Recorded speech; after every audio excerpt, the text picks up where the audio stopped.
Right. Okay. Here we are. All right. Welcome back in. So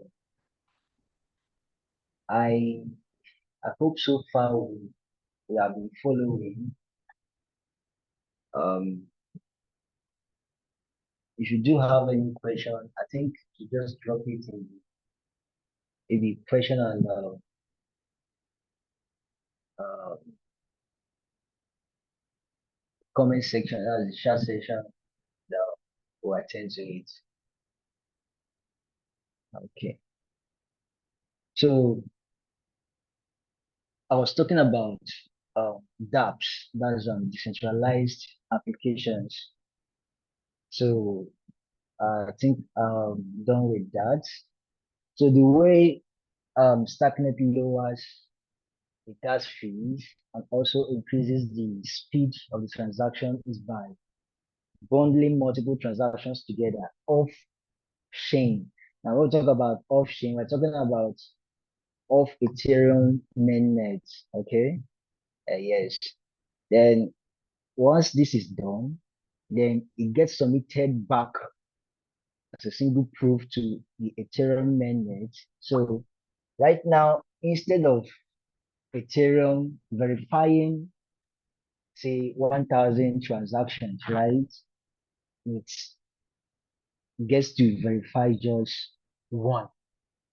Meanwhile, the one we are talking about contains everything, the 1,000. Okay. So we say that this is made as possible actually because of the cryptography that StarkNet uses. That's called stacks. So next slide, we get to understand what stacks. Stacks and snacks are like the competing parties. When we talk about ZK world. Now you can see the word here, ZK. It means zero knowledge. How do we explain zero knowledge? Simply, can think of it as me telling you that um maybe Esther is maybe 15 years old, right? I'm giving you that information, but somehow I'm not giving you the details about Esther. Like, and you that have the information, if you go behind the scene and do your own manipulations, try to verify what I told you, you actually come back and realize that what I said is actually the truth. Now, what makes this possible? It's made possible because the, the underlying, like underneath, it's all about maths. I know maths is never wrong, right? So maths is always right. Hmm? Now, these are actually acronyms for something like snacks and stacks. Snack means succinct, non-interactive argument of knowledge. Why stacks, which is what StarkNet use, is called scalable, transparent argument of knowledge. Now, don't let these words, like I said earlier, to kick you off your game. We have to take it easy, right? Some of us, or maybe most of us here, this is very, very new to us. And with time, remember what we have somewhere here. Say, if not, come back the next day. With time, we are going to get it right. Okay. Now we are running a quick comparison between the two technologies. That's ZK Stacks and ZK Snacks. For ZK Stacks, requires a transparent process. You can see here the name. There's transparency. No trusted setup. Like unlike in this one that requires trust setup, like the verifier and the prover knows something they have in common, but in the end, that's something they have in common gets thrown away in order to preserve the security of the setup. But here we don't have to trust anybody with anything, right? So it's a lot more safer that way, because if that secret which was used in the setting up the network gets leaked to somebody, that person could use it to attack a network set up by ZK Snack. In terms of size, this Stack is a lot bigger. You can see the size, approximately 400 kilobytes. This other guy is actually small, 288 bytes. And then, like we said already, is large, but then it's very, very okay for large computations as well. This is large, but less, for larger computations, it doesn't perform very good. And that's why we have this time. The proof time for stacks is like 1, while that of snack is times 10. So if stacks takes like an hour, it means that snacks will take times 10, which is like 10 times 1. That's 10 hours. Okay. Talking about efficiency. Next thing we have here is scalability. Both of them are actually highly scalable, but ZK Stacks is more scalable because in terms of higher value, volume of computation, it handles it efficiently more than Snack. Then we talk about security, which is another, initially we talked about the first security vulnerability from this trusted setup, right? Next one is now coming from computer, something called quantum computers. Now, this guy relies on hash functions. Why Snack depends on elliptic curve cryptography, which, like if computers get as advanced as we are tending, going towards to, they can easily violate a protocol built with ZK snaps. Like I said, this might be a little bit too high, but very, very new to most of us. But let's just take it easy, and eventually we'll get there. This like overview of what we just did here. Say for StarkNet, the technology is optimized, right? Computing power goes up. You can see the arrow is very, very high.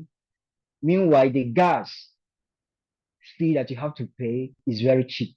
It's going down.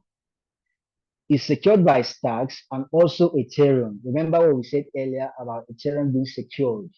And meanwhile, StarkNet is built on top of Ethereum. So it's enjoying double security in this instance. There's a powerful programming language. I already introduced it earlier. We called it Cairo programming language. Very, very powerful. The tech has been tested for over 2 years plus, actually, with a lot of transactions carried out in this period, about 1 trillion. Then, if you want to withdraw an asset to L1, approximately it takes 5 hours. We are going to see this in action maybe when we deploy our wallet much later in the session. Okay, now the next session we have here is Cairo overview, but I will skip this for now and then take us all the way to validity rollups. So I want us to like further the session, doing a little bit of practice, yeah, to get our hands dirty. Now, validity rollup sounds like a very, very big, massive grammar, but just think of it as valid. This is valid, right? Something valid. And then roll up, the way you roll up, think about it maybe like a mat. If you know what a mat is, you can actually fold a mat. The way you fold, like roll it up. That's what this is all about. And then we have something like works by executing transaction. This is executing transaction is the transaction where that's taking place on the network get executed one by one. In the end, it gets bundled, it gets rolled up, right, into a single proof. Now the transactions that get to make this um that gets to make this bundled, make it into the bundled items has to be a valid transaction. So if the transaction is invalid, it's obviously not valid, right? So that's when we talk about, okay, let me not go there. Something about not proving something about negative. You can't prove negativity, right? But you can only prove positivity in a way. So if the transaction is invalid, it doesn't count. So what we get, rolled up, bundled up in the end of chain is actually valid transactions.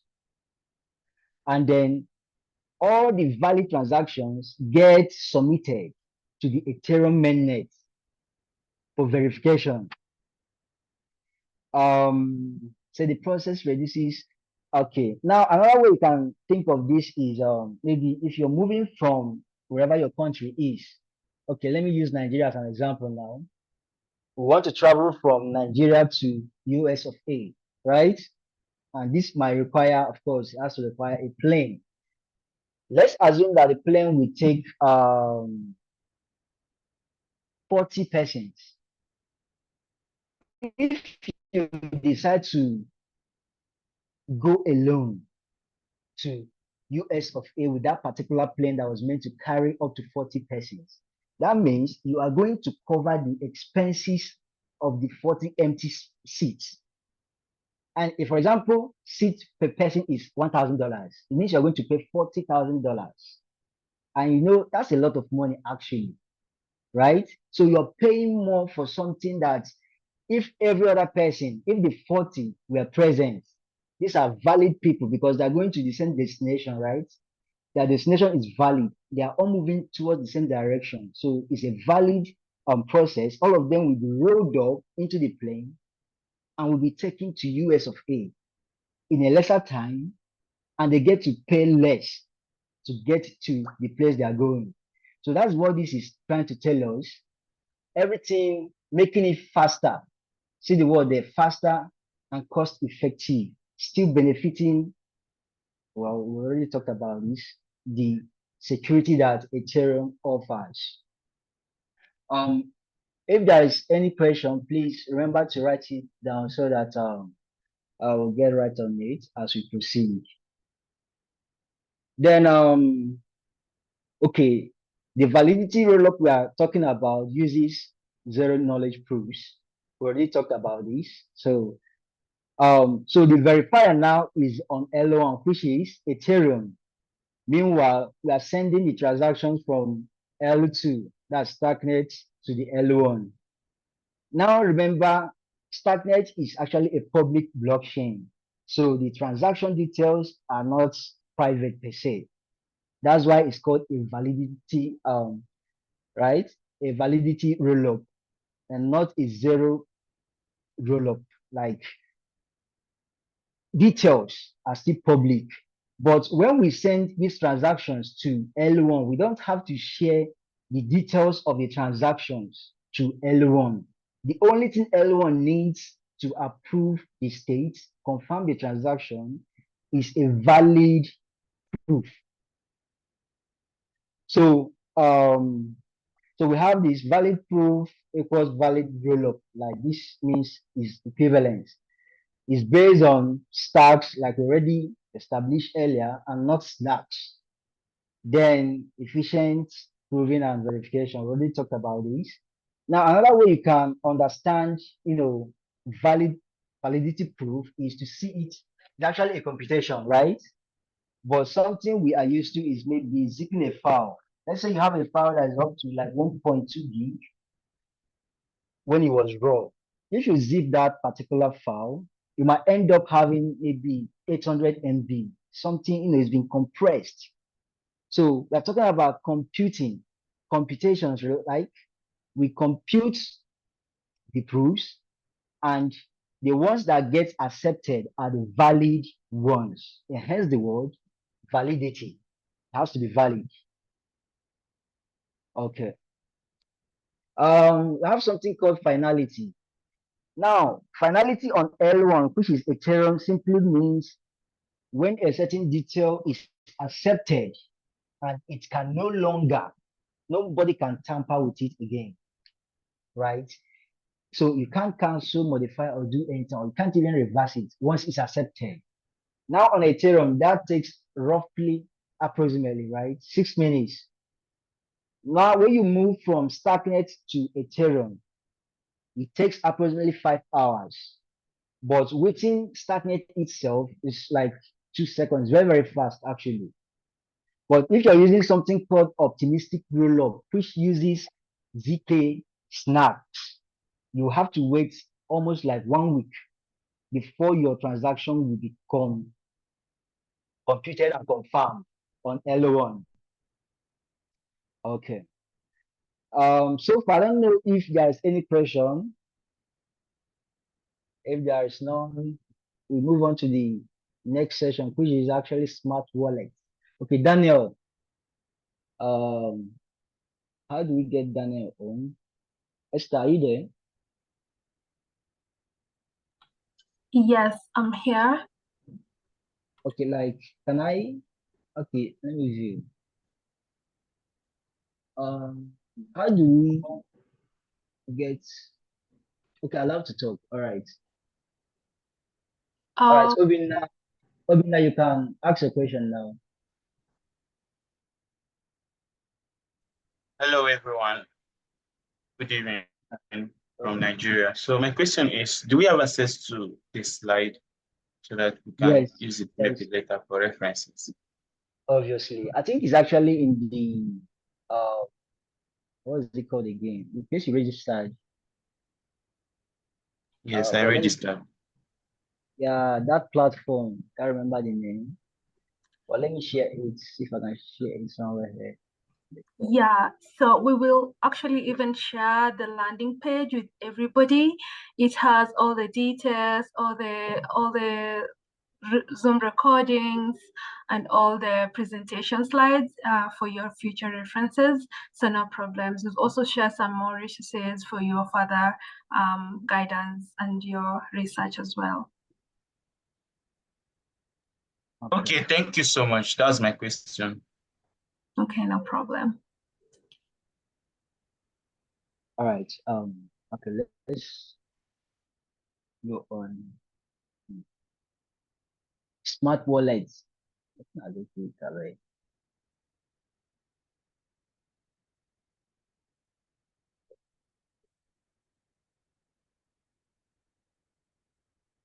All right. So smart wallets. Um, say what is a smart wallet? Now that's the definition, right? It's a wallet that allows you to sign transactions with Touch ID, right? Just like maybe your banking mobile app that allows you to sign with your Touch ID, Face ID, execute multiple transactions in a single, multiple operations in a single transactions. Uh, wallets like MetaMask don't have this capacity, right? So MetaMask per se is not a smart wallet. Now on StarkNet, the SN here means StarkNet, right? Every wallet is a smart wallet. There are no EOAs, like externally owned accounts like we have in Ethereum, right? So it's built using account abstractions.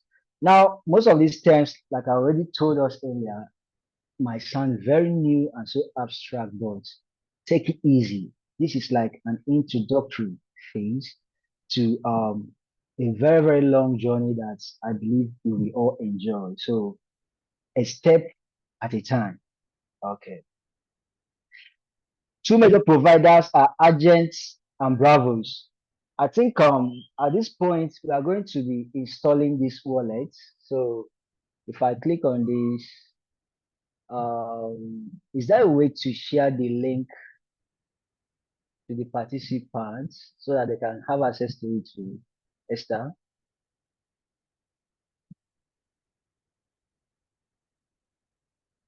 Okay. Okay, I think there's a chat somewhere. Okay, I'm sending this to everybody. I don't know if they can see it. Yeah. Can everybody see the link I just sent right now? This is for agents. And I copy the next one. Okay, that goes for every. Oh, I have to send to everyone. All right. Oh, sorry, that's wrong. Delete. Okay, everyone. I believe everyone can get this. So if you click on it, it takes you to a page, because with these wallets you get to interact with the network, and you can actually store your assets. Yeah, right here. So if I click on the first one, which is Bravos, it opens a setting. Right, opens this up. I'll just click this. Now on this particular browser, I already have Bravos somewhere here. So I'll be using another browser. Okay. Please, everybody should be doing what I'm doing, so that if you have any question, you can ask the question. And so you download. Um, I'm on Chrome, so I will choose Chrome. I think I already have it actually somewhere here. Yeah, I just remove and try doing it again. Right, let's do that. So you click add. I don't know if we have done this before. Have we set up our wallets? If we have, so that we can just skip it and move on to the next thing we have.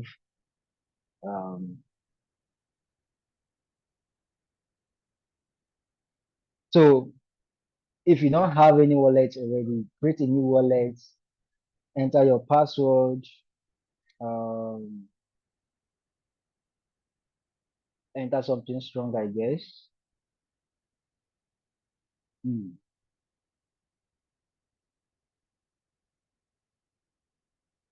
That didn't match, so I have to do it again. Ah, okay, let me try this guy again.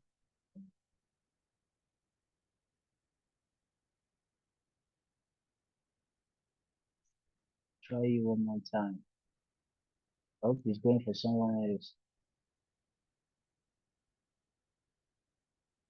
All right, now finally okay. Okay. Because I have this wallet already created, saying I should log into it. But then I think I've deleted it. It's actually the same password that I used. Crazy. Um,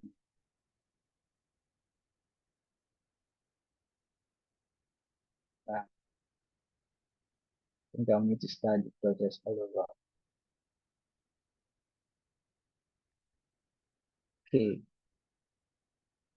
somewhere here already. Let me see.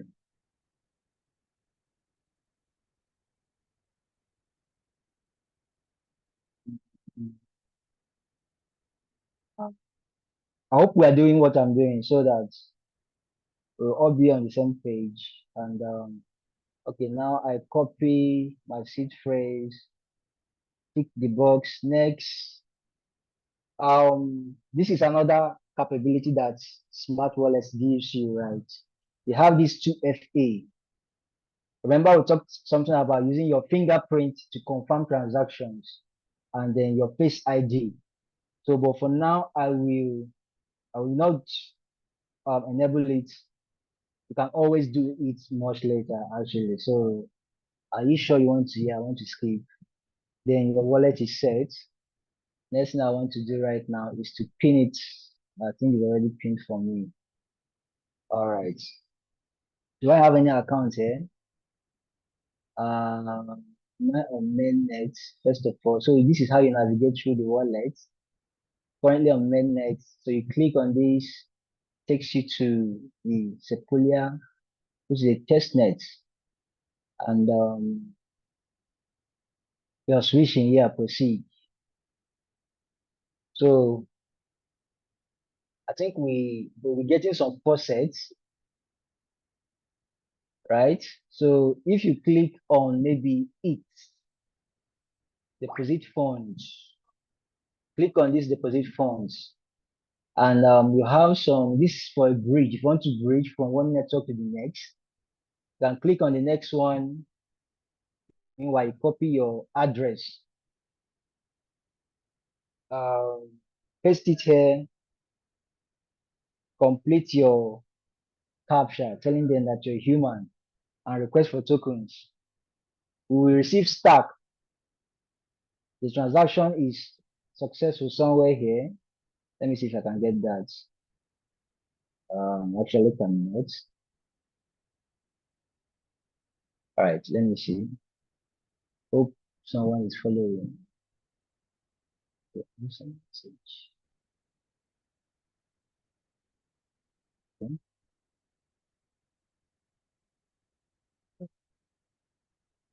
So, like I was saying, after that, let me see if you can get another one. But right now, let's get it. I don't think you can. You have to wait for 24 hours before you can get another one. But meanwhile, there's something called Stack Stack scans, like an explorer, okay, for you to check the status of your transactions. There's also Voyager, but I think I'll be using this guy for now. Let me see. It's not active yet. So for your, first of all, you need to deploy the account. How do we do that? Click on the set up your on-chain. You can see something here, not deployed. So our account is not yet deployed. Let's see if you can deploy it. Now it says deploy account. So you deploy, click deploy, and yeah, it's completed, successful. So you can see most of the, okay, not now. Most of the options that were not enabled before now are now active. And on our activity, can we see something right there now? Oh, yeah, let's see. Okay.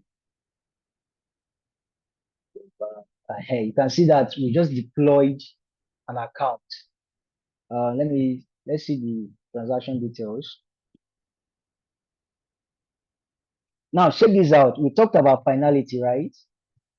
I would say it takes roughly, before it will be accepted on L1, it's gonna take like 7 hours. It can be 6 hours, sometimes 5 hours. It takes, depends on the state of the network. All right. But currently, this is gonna take roughly 7 hours to be accepted on L1, which is what? Ethereum. So that is what finality is all about. Seeing the practical implementation of everything we've been talking about. Okay. So the next wallet, okay. Somebody Fauzan raised his hand. Let's see what you have to say. Okay.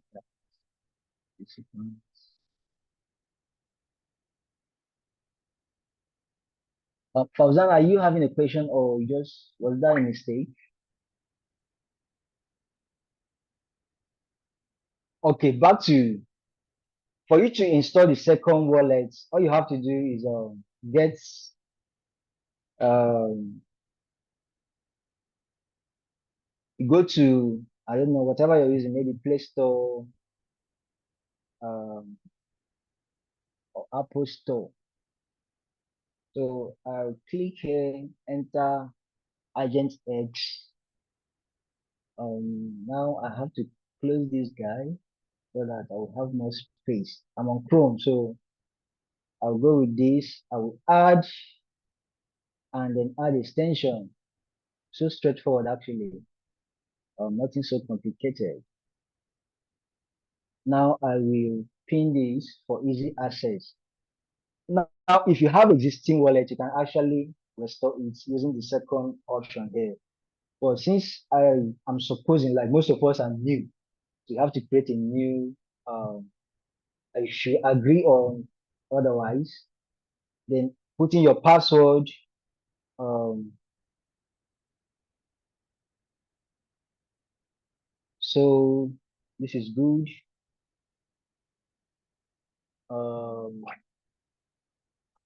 That should be fine. Then you continue. Now I want to create a standard account for now. Okay. Okay.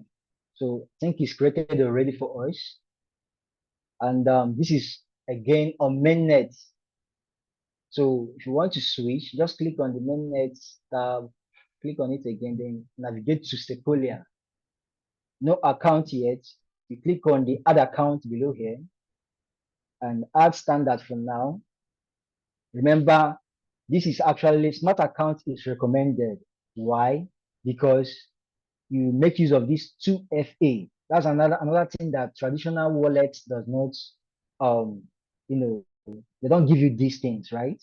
So it adds additional layer of security, helping you secure your assets.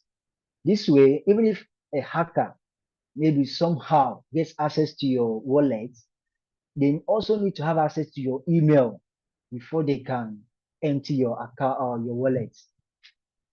And in the case of Bravos, which uses 2FA, the person needs a physical access to your device before they can access your thumbprint or maybe your face ID. This is like an additional layer of security that smart wallets brings to the fold. All right. I click this. This our account right now is the default name is a dangerous dog. You see the option to upgrade to a smart account, so you can always do this whenever you want. Now, if you have some serious assets, it's advisable you upgrade to a smart account in order to be on the more safer side. Then before we can use this account, we need to actually deploy it as well. So how do we do that? Upgrade your account, you must deploy the account first. So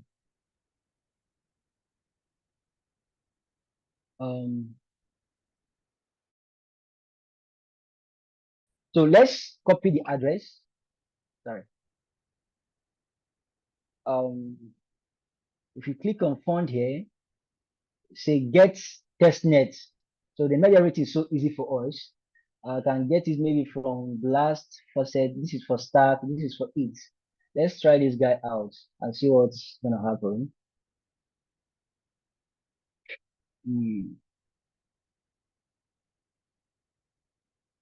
I think I requested for token here earlier on. I need to wait. Don't have all the time. What about this guy? Will you work? See.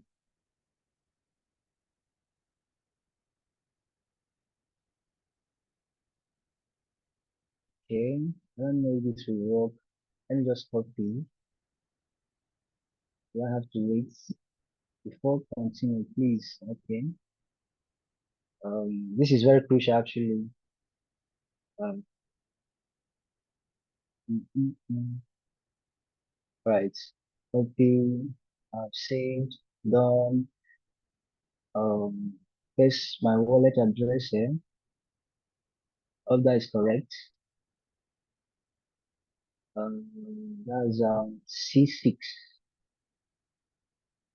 That's wrong actually. That was another wallet address.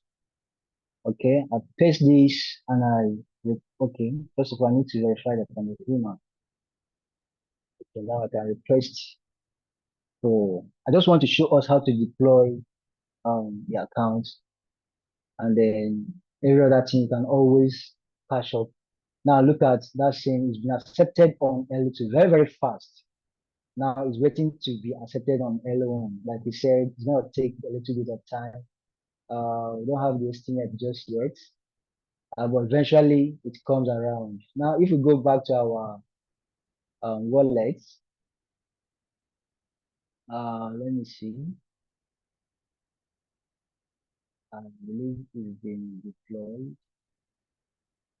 Yes, this is the one we received, and so that's about that. About setting up wallet, and now you can take your time out whenever you want and explore so many functionalities we have here. It's very, very amazing actually, right? So you can have, look at this. You go to security, right? Passkey. Before you can sign a transaction, you need your computer chip. Now let's go back to our slide and confirm one or two. So account abstraction is a way of separating the signer from the account, so that the signer, being your device, it could be your phone or your PC, gets to be the signer, while the account that lives on the network, that's StarkNet, there are two different entities, right? Now, when they come together, they will give you something amazing. Now, check this. This is in practice. This is your wallet, your phone. The account lives on the network, and it has this logic like a snip. I think the full meaning of this is I think StarkNet improvement protocols, like the Ethereum improvement. You have ERC. Some of us might know something called ERC20. So it's like equivalent of it, but in StarkNet. So when these two, that's the signer and the account, interact, the logic here will validate the signer that, okay, this person that's about to sign this transaction is actually the rightful owner. And then they will interact with the target contract they aim to interact with. This way, we achieve our purpose. So within a smart wallet, okay, Alexia is raising their hand. Let's view.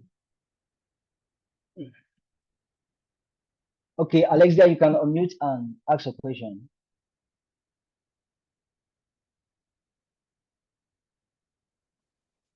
Alexia, are you there? Please go back to the. Yes, What? can you hear me?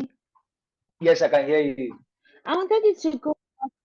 Yes, I wanted you to go back to the other slide, the one before this current one. I didn't really understand what you explained there. This particular one? Yes. Yes, I didn't really understand the account abstraction and what you explained. I'm so sorry. Okay, no problem. It's okay. It's okay. So let's go through this one more time. Right here, let's start from here. We have this called account abstraction. And we say account abstraction is a way of decoupling. It's like a big grammar here, right? But it simply means separating the signer from the account. So in this case, the signer gets to be your device, and within your device is your private key. This thing here is private key actually. Now on the network, which is StarkNet, you have your smart contracts on StarkNet, right? This also holds your assets. This verification here verifies that the person trying to sign with this device is actually the rightful owner. Your account also has the logic to execute multiple calls, right? Now we have something in practice here. We are trying to illustrate what we just said right in this slide over here. Now this is the signer, which is a different entity, say AI in practice. but it's actually a high level overview, right? This, there is more to it underneath. Now we have the contract, right? Which holds all of these, right? All of these that we just mentioned right here. So when these two interact, when the signer and the account contract interact, the two will combine as one and will be able to interact with a target contract, another contract they want to interact with. It could be maybe trying to interact with another ERC20 or whatever it is, trying to interact with a smart contract, right? Does that make sense now, Alexia? Yes, it does. Thank you. Okay. All right. So we're almost nearing to the end, okay, of the session, this particular session. Yeah. So we have within your contracts, all these are enabled. Single signer, multi-signer, like we see in this guy here. What is it called? Sorry. In Bravos. Bravos has something called uh, multi-signer. Let me see. I hope you can see my screen. You can see the multi-signer. Now, something written down here says requires signatures from both your mobile and browser extension. So if you enable this and someone somehow have access to your wallet, before the person can empty your account, they need to have access to both your PC and your phone. And that actually is not an easy task. The person needs to be where you are. Like the person needs to have a physical contact with you before they can carry out this particular operation here. Now, hardware signer, you get to use your finger, your fingerprint, face ID is written somewhere there. Mobile chip plus fingerprint or face ID. Then passkey when you're using your browser, right? So you can see the added securities. That is what this guy is trying to tell us. Multi-signers, hardware, social recovery, and session keys. Session keys is mainly for people that are into gaming. You can, set a session that you want so session to last, and then you can enjoy the session without having any kind of interruptions. So these are the cryptography, like the curves, supported on this smart wallet. The two of them support these three elliptic curves. All right. All right. So in summary, Alexia, okay. You can unmute. Yeah, ask your question, please. And roots. Sorry, it was the last time I raised my hand. I'll take it down now. Roots, your hand is up. You have a question.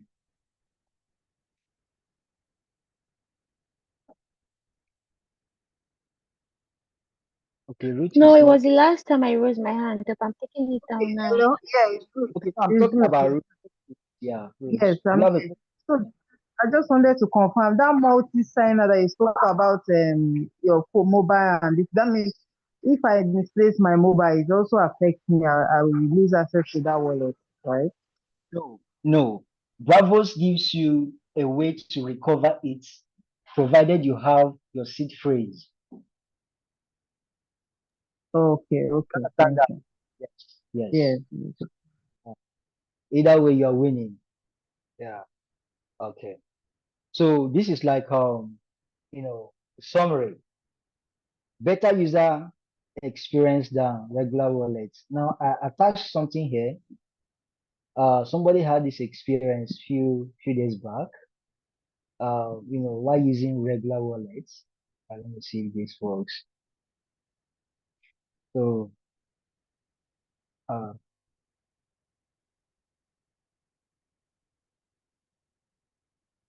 That's what I want. Come on. I just click on this, copy this. Let me just show us, a live practical user experience. Someone's account actually got drained few days back. Look at this. Say they got me again and drained my wallet a second time. Life is beautiful. Somebody replied, sorry brother, StarkNet wallet. The person replied and said, would never have happened, right? One like this would never have happened, like if it was a StarkNet wallet. And I was like, the conversation goes on. So a better user experience with this, your assets are secured and you can sleep with a very, very, peace of mind that even if you wake up, your asset is still very much secured for you. I think we've talked about this already. Okay. All right. So now let's go back to something we skipped earlier and then we further from there. Cairo. Why Cairo? So Cairo is the programming language, if you want to build on StarkNet, right? If you want to deploy a smart contract, you have to write a programming language called Cairo programming language. Now, when we say Cairo, it's not the Cairo in Egypt, like I already said earlier. This is something else entirely. So we have a typical, like a classic example of what makes Cairo very, very useful when compared to the rest of the programming language. Now, they say maybe in your country, whichever country you come from, so I'll be using Nigeria as an example, since I'm from Nigeria. Say Nigerian government or maybe a company in Nigeria wants to, go into space exploration, right? Now they want to launch a rocket like Elon Musk has been doing all this while. So, but for you to do this, that's not a joke actually because it requires a lot of money and resources. So somehow the company wants um, to maximize the cost in terms of saving fuel. So what happened is they gather a couple of developers, engineers, and say, okay, guys, we need you to create a certain algorithm in Rust. Now, Rust is a programming language of its own, a high-level programming language, just like C++, plus, and all these low-level programming language that's very, very efficient. Rust is an efficient, high-performing programming language. And they say, okay, guys, write an algorithm that will save us fuel. They want to economize, they don't want to waste. And then the engineers get started. Okay. Now they created the algorithm, but in the end, this computer program they created is so large. I mean, this is like rocket science. It's not simple, right? So it requires a lot. So the computer we in Nigeria have, none of our computer could execute this particular algorithm, this particular computer program. So what happens? It happens that maybe people in Kenya have something they called supercomputer, but somehow, Nigeria is competing with Kenya, right? So we can't just give out our cutting edge technology to Kenya and say, okay, help us do this, right? So we give it to them because we don't have a choice. We don't have what it takes to execute that particular computer program. So in the end, my country, which is Nigeria, sends it to the rival country, Kenya, and Kenya will execute it and send us the result back. Now, we, of course, remember they are our rival. How do we actually make sure that they did not somehow manipulate or mess with that particular algorithm that we gave them? How do we know if the algorithm was written with Rust, like we rightly stated right here? The answer is there is no way actually to confirm that because Rust is not a provable programming language. Now, when we talk about this provable programming language, it means for you to prove something means there are some mathematical, um, foundations that are beneath it. So it's not like a regular programming language that just builds maybe normal understanding of science. No, this case there are some calculated moves. So this is where Cairo comes in, right? With Cairo, you can create a proof. And I think we've been talking about proof when we talked about valid proofs. You can create a proof for every single program that you've written. So with Cairo, what we have to do is we implement that complicated algorithm. In the end, we have our proof. We then send the algorithm to Kenya to execute because they have a supercomputer, right?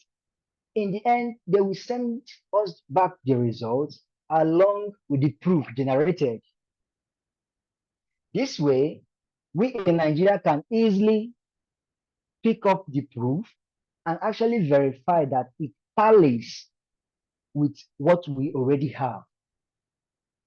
Can you see how this works? So if at all Kenya government tries to manipulate and mess with our algorithm, the proof they will send back to Nigeria will be invalid. This way, we are not going to use whatever they send us. So we have this statement here. It said, by so doing, a regular computer, which is more like your laptop, has succeeded in keeping a supercomputer honest. Do you understand this? Yes, we do. Okay, so when we talk about trust less cooperation, when they give you, you don't have to say, okay, I trust you now, I trust you. I'm not saying no go change anything here. No, don't trust. Rather, you verify. And what can we verify with? You can verify using the proof that actually this is correct. We have another example here about ML, machine learning. Now, if you did data science back in the day, you can understand that sometimes your PC might not meet up with the requirement required to like execute some algorithms. I think I encountered that. I don't know about some of us here on the call, but in this case, your boss now tasks you, the engineer, to create a certain algorithm that will do something massive, almost synonymous to the what we just described here, space exploration program, something that big. So meanwhile, you the engineer, you know what it takes to write the algorithm. So you can easily write it with Cairo and give it out to maybe another company B, right? They will execute it and send you back the result along with the proof. But if this was done with Python, there's no way you can generate the proof. So the person can actually, mess up your algorithm and still give you back the same, and you won't get what you wanted. Okay. So now some of the basic features of Cairo, we have enables verifiable computation. We're talking about verification, verify, don't trust. That's the mantra here. You have to verify, you don't trust anything. Then it runs on top of Cairo VM. For some of us that are maybe familiar with Ethereum, must have heard of EVM, Ethereum virtual machine. So it's a virtual machine, right? It's like a computer that lives on the internet.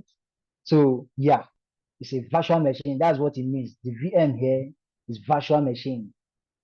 The syntax is synonymous to, like, it's similar actually, Rust inspired. So for some of us that are maybe Rust devs here on the call, in the end, you realize that picking up Cairo will be Very, very easy for you. Now, having said that, even if you're not a Rust dev, there's no need to panic because myself talking to you, I'm not a Rust dev, but I think I'm doing the best I can. So if I'm doing the best I can, you too can do better actually. Okay, so it's a strongly typed, has traits and macros.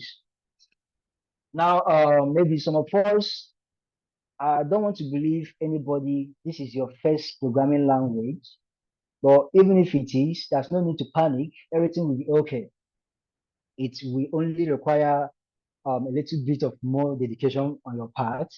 Strongly typed means, let me see. Okay,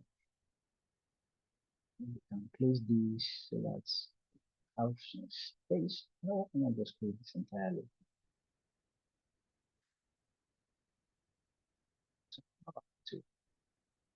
Okay. I believe everybody on the call already you have your scalp operational because that's what we'll be needing to set up a working environment. So if I say scalp new, this is how you create a new project file. Call it new project. That should be fine. I will go for the second, that's Cairo test, because I'm not doing anything complicated. And then I will just enter into the new environment just created, and I open my code editor. Okay. So this is what, well, a classic Cairo file looks like. So let's go back and confirm something one more time.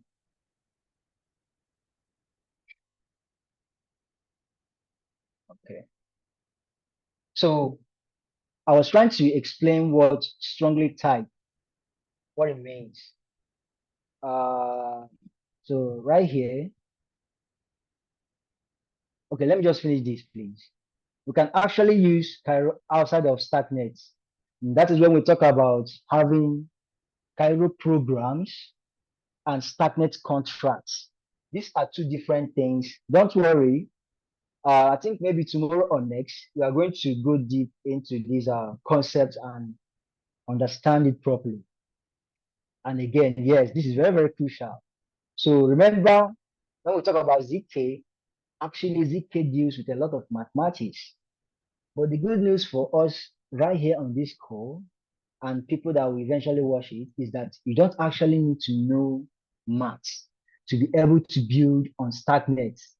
Do you understand this? So just normal dev, come and build. You'll be fine.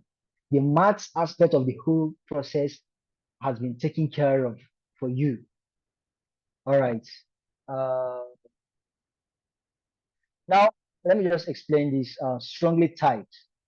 So you talk about if I go to SRC folder, let me claim whatever we have here. Open this function main.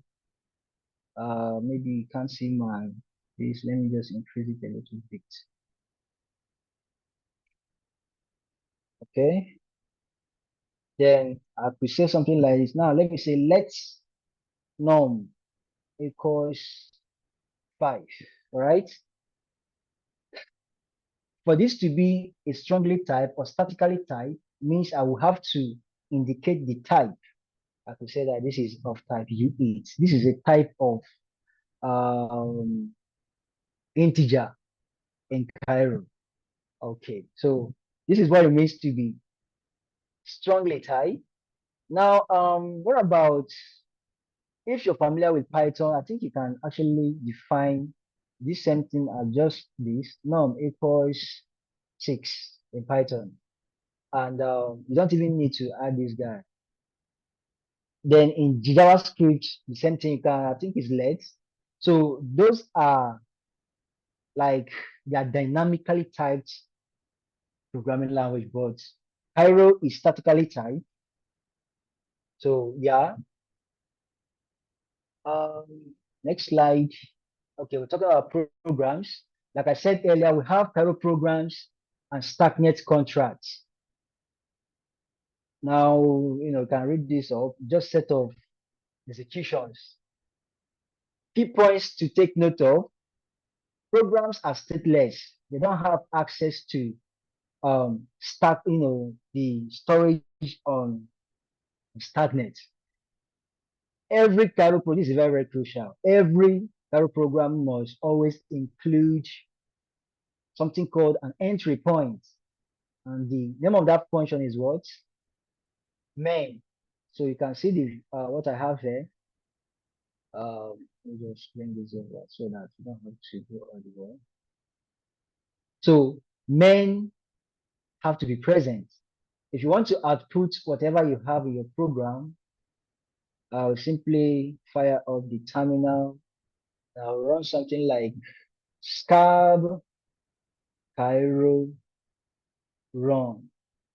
But this will not output anything because we're not printing. So everything runs successfully, right? So everything is fine. If you want to output a value, all you have to do is say, this is an example of a macro. Say num is, you place your, this bracket here is like a placeholder for what is about to come, and that is number, the variable we have right here. Why is it complaining?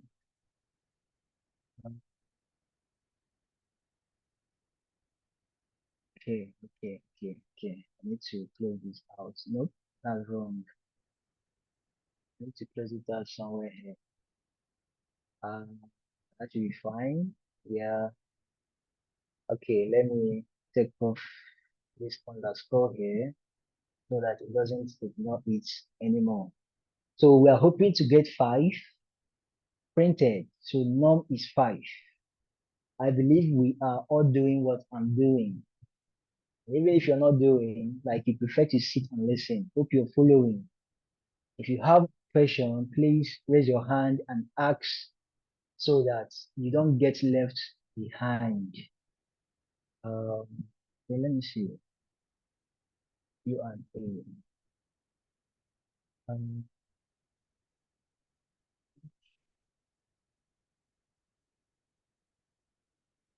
Okay, Alexis. Let me see. Can you unmute and talk? If you can unmute, just Yes, unmute it. I wanted to Alright. ask, Okay. yeah, I wanted to say, after you assigned 5 to num, how did you compile it? How did I compile it? What code? Yes, The scab takes care of the compilation for us. You have scab installed, right? yes, So we don't have to do anything special. Okay, I ran this code. Are you talking about the command I used? That's scab Cairo run. yes, the command line, yes. Can you see that? Okay. Yes. Yes, Scab I Cairo. can. All right. So that's the way to go, and then have your output. Just keep in mind. So if we decide to like change this to from main to main, let's run again and see what happens.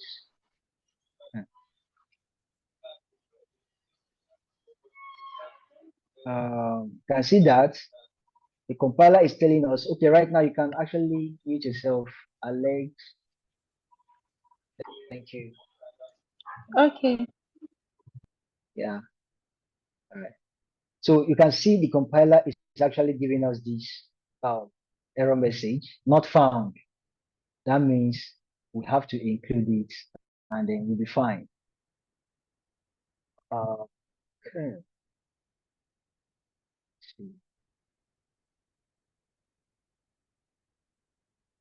Okay, now you can, one other person raise their hand. Let me see, who is this? Okay, Obinna, can you unmute So, and ask a question? Yeah. okay, so you talked about that the program can be verified. So I don't know if that program that we just wrote, if you can actually show us how we can verify it. Right. Okay. Verification is actually beyond the scope of this session. Okay. Obinna, are you with me? Yes, sir. Okay. Yes, beyond the scope of this lecture. So that's something you can explore along the line. You have all the time in the world, actually. Okay. So any other question, please don't hesitate to ask, and do our best to help you out. Okay. Next slide. We have data types and structures. I believe we are nearing the end of the session. We only have like a few more slides. Okay. So every value holds a certain data. That means if we take example, this guy holds a data of type U8. Look at that core integer. It's like unsigned integer, right? This like has a type. And one thing I want you to, this is how you declare a variable with Cairo, right? So you can't declare a variable outside of a function because it's more like, say, is in a no man's land. You can see that this is invalid. But something like a constant, call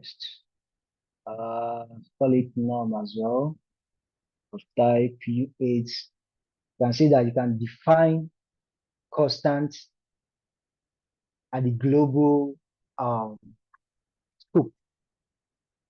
But variables like this, you define variables with the keyword let. It has to, there'll be somebody that owns it. And in this case, it's usually a function, right? Okay. These are like just a little bit of tips. I'm not going to go deep. Tomorrow we go deep into Cairo.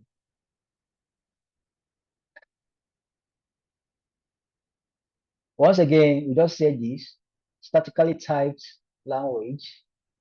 So now sometimes actually the compiler will have mercy and infer the type for you. Let me define another one. Let's num2, okay? Num2 of type, okay, we're not stating the type, let's just call it 7. Now, if you hover over this, you can see that this is type felt. It's quite different from what we have here, which is of type U8, unsigned integer 8. Now we have to discuss what felt is all about.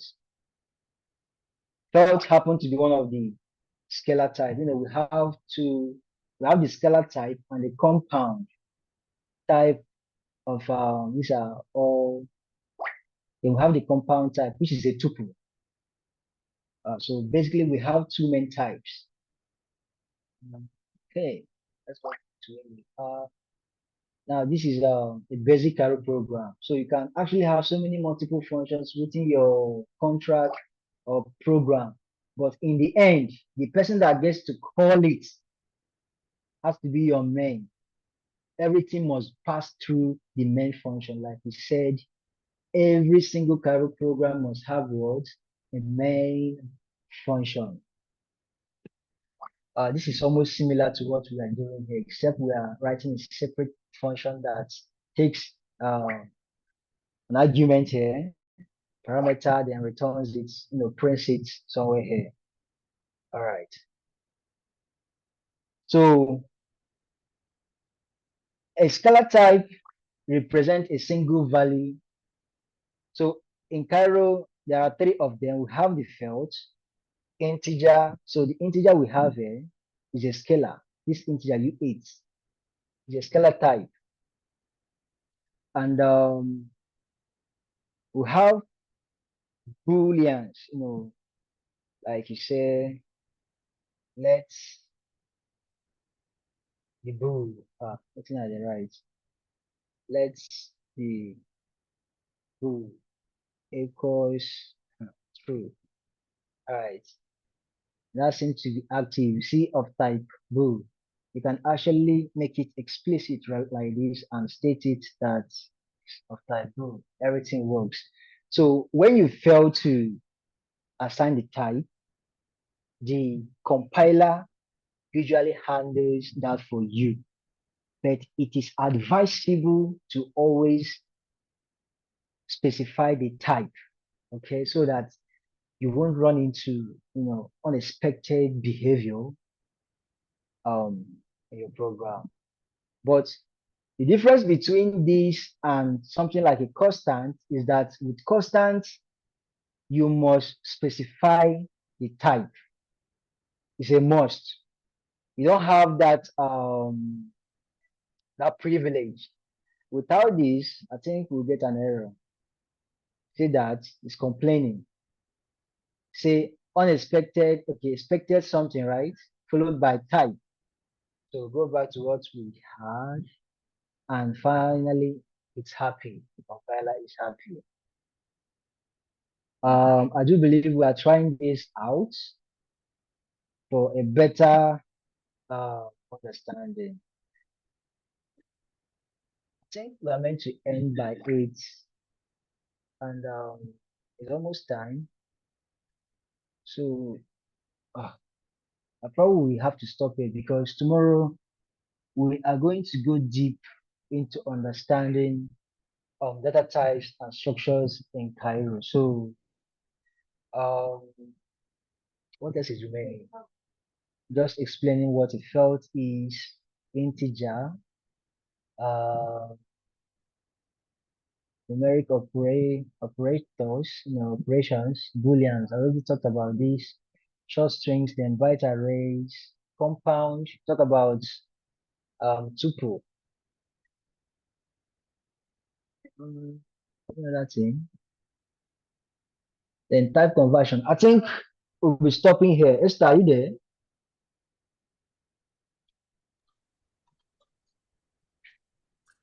Yes, I am right here. Okay. Thank you so much. Are you winding up from here or this is where you're stopping? Okay, amazing. Thank you so much. I appreciate it. It has been a really insightful session. I have really enjoyed it and followed through.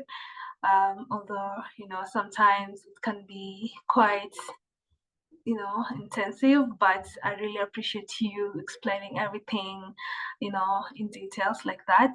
So yeah, thank you everybody. Thank you for joining in. I see Alexia, you have your hand raised. Do you have a question?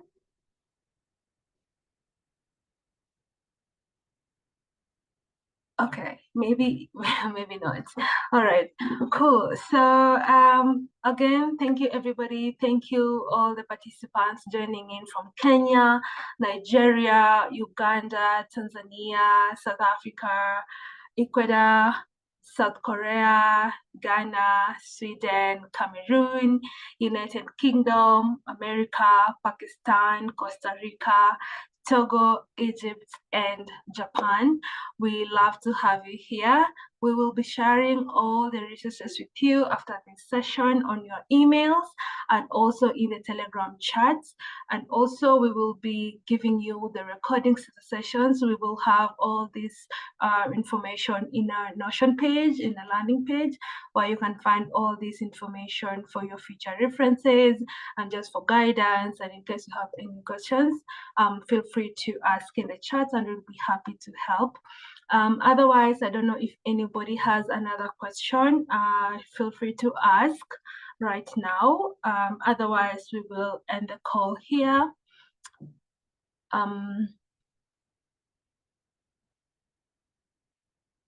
Going once, going twice, going thrice. Okay, I don't think anyone has any other questions. So thank you very much for your consistency and for your time to just stay this long. And we appreciate you. In case you have anything to share with us, let us know in the chats, in the Telegram chats. I hope everybody has access to the Telegram chats. Otherwise, have a lovely evening. Or morning, depending on whatever you are in this part of the globe. All right, guys, bye-bye. See you again tomorrow. We will have these sessions from today up until Thursday, same time. So we will see you again tomorrow to now dive deep into Cairo and now build smart contracts, etc. So I hope to see you again tomorrow, and bye, everybody.